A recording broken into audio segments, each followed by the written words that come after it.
आदाब, मैं हूं मुमताज आलम रिजवी। बात करूंगा मैं सीमा हैदर की। जी हां, सीमा गुलाम हैदर जो कि पाकिस्तान से हिंदुस्तान आई सचिन के प्यार में, सचिन के इश्क में, और उसके बाद जो हंगामा मचा, किस तरीके से उसने हिंदू धर्म को अपनाया, पूरा ड्रामा जो है रचा गया। और उसके बाद ये सवाल उठाया गया कि कहीं ये जासूस तो नहीं है।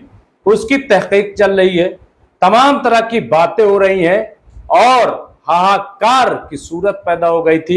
एजेंसियों ने भी जांच की, लेकिन अब जो नई बात सामने आई है वो बड़ी चौंकाने वाली है। चौंकाने वाली ये है कि अब सीमा गुलाम हैदर जो कि पाकिस्तान से आई है, वो अब सियासत करेंगे। जी हां, हिंदुस्तान के राजनीति में अब सीमा हैदर अपनी किस्मत आजमाने जा रही हैं और इनको ये ऑफर जो है वो एनडीए की तरफ से मिली है। एनडीए मतलब एनडीए में शामिल party Republican Party of India. जी हां, रामदास अठावले जो कि केंद्रीय मंत्री हैं, उन्होंने ये ऑफर सीमा हैदर को दिया है कि वो आए और 2024 में होने वाले लोकसभा के चुनाव में हमारी पार्टी से चुनाव लड़ें। ये एक बड़ा ऑफर सीमा हैदर को दिया है और खबर यह है कि सीमा हैदर ने इस ऑफर को, इस दावत को कबूल कर लिया है और उन्होंने ये फैसला लिया है कि वो 2024 के लोकसभा चुनाव में शिरकत करेंगी और चुनाव लड़ेंगी। तो एनडीए में अठावले की पार्टी रिपब्लिकन ऑफ इंडिया वो शामिल है। तो अब ये बात कही जा रही है कि क्या ये एनडीए में, इसका मतलब ये है कि क्या सीमा गुलाम हैदर वो मोदी जी की, जो कि देश के प्रधानमंत्री हैं, उनकी सहयोगी बनेंगी? क्या वो मोदी सरकार में केंद्रीय मंत्री बनेंगी सीमा गुलाम हैदर? ये एक बड़ा सवाल है और बड़ा अजीबोगरीब है। ऐसा किसी ने सोचा भी नहीं था कि क्या मामला यहां तक पहुंच जाएगा। नौकरी का ऑफर मिला, फिर ये रॉ की बात आई कि शायद उनको रॉ में नौकरी मिल जाएगी, फिर और न जाने क्या क्या बातें सामने आ रही थी। लेकिन अब ये जो खबर है और बड़ी पुख्ता खबर है कि रामदास अठावले ने उन्हें बाकायदा जो है अपनी पार्टी में शामिल होने की दावत दी और अब सीमा गुलाम हैदर जो है वो राजनीति करेंगी।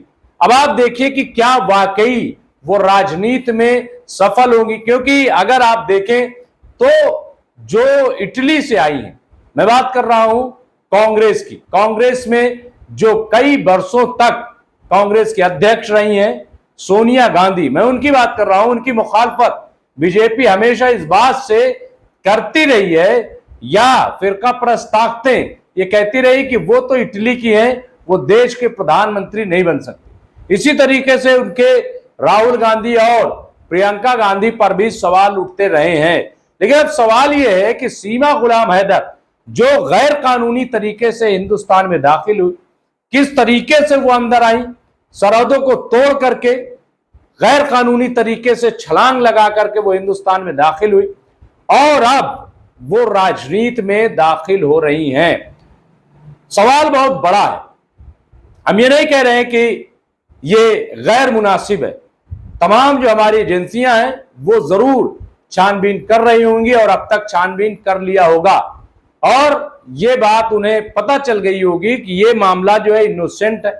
मतलब ये कि सीमा गुलाम हैदर जासूस नहीं है, ये बात पता लगा ली होगी और यही वजह है कि शायद अब इस तरीके के ऑफर है। तो ये एक अच्छी बात है। हालांकि शुरू से मैं ये बात कह रहा हूं कि ये बहुत बड़ी साजिश हो सकती है, इसलिए ऐसा जो पूरा मामला देखने में मिल रहा है इसको बहुत गंभीरता से लेना चाहिए, बहुत ही संजीदगी से लेना चाहिए, क्योंकि किसी पर आंख बंद करके यकीन करना ये ठीक नहीं है। फिर आप सचिन की हालत देखिए और सीमा गुलाम हैदर, फिर पासपोर्ट की बात आई थी, तमाम तरह की चीजें सामने आई। फिर सीमा गुलाम हैदर जो कि सिर्फ अपने आप कहती, 5वीं हमने पढ़ा, लेकिन कंप्यूटर की माहिर वो है। इसी तरीके से अंग्रेजी में आप देखिए फटाफट बातें करने वाली। फिर आप देखिए कि कितनी तेजी से वो जहां रह रही नोएडा में, वहां की बोली, वहां की भाषा उसने जिस तेजी से अपना ली है वो भी बड़ा ताज्जुब खेज है। तो बहरहाल ये तमाम चीजें सामने है, लेकिन अगर कोई साजिश का हिस्सा नहीं है, कोई इसमें प्लानिंग नहीं है और वो सादा दिल है और इस तरीके से हिंदुस्तान में रहना चाहती है, हालांकि कई बार जो है ये कहा गया कि इसको रिपोर्ट कर दिया जाए, इसको नेपाल छोड़ दिया जाए, जिस रास्ते से आए उसको छोड़ दिया जाए, लेकिन सीमा गुलाम हैदर ये बार बार डिमांड करती रही, मांग करती रही कि हमें पाकिस्तान न भेजा जाए, क्योंकि अगर पाकिस्तान हम गए तो हमें वहां पे मार दिया जाएगा, क्योंकि हमने हिंदू धर्म अपना लिया है। तो बहरहाल अब सीमा गुलाम हैदर हिंदुस्तान में रहेंगी तो तय हो गया है, लेकिन सिर्फ रहेंगी नहीं बल्कि राजनीति करेंगी, और राजनीति भी जो है वो एनडीए में रहते हुए, यानी वो अब बीजेपी की जो साझेदार पार्टियां हैं, जो मुत्तहिदा गठबंधन है, वो उसका हिस्सा बनेंगे। और बहुत मुमकिन है कि अगर 2024 में फिर सरकार बनती है एनडीए की, तो उसमें सीमा गुलाम हैदर को मंत्री भी बनाया जाए अगर वो जीतती हैं। ये तमाम चीजें जो है वो सामने आ रही हैं। देखना होगा कि होता क्या है, क्या वाकई सीमा गुलाम हैदर जो है वो राजनीति में, जैसा कि उन्होंने हां कर दिया है कि राजनीति में शिरकत करेंगी, राजनीति में हिस्सा लेंगी।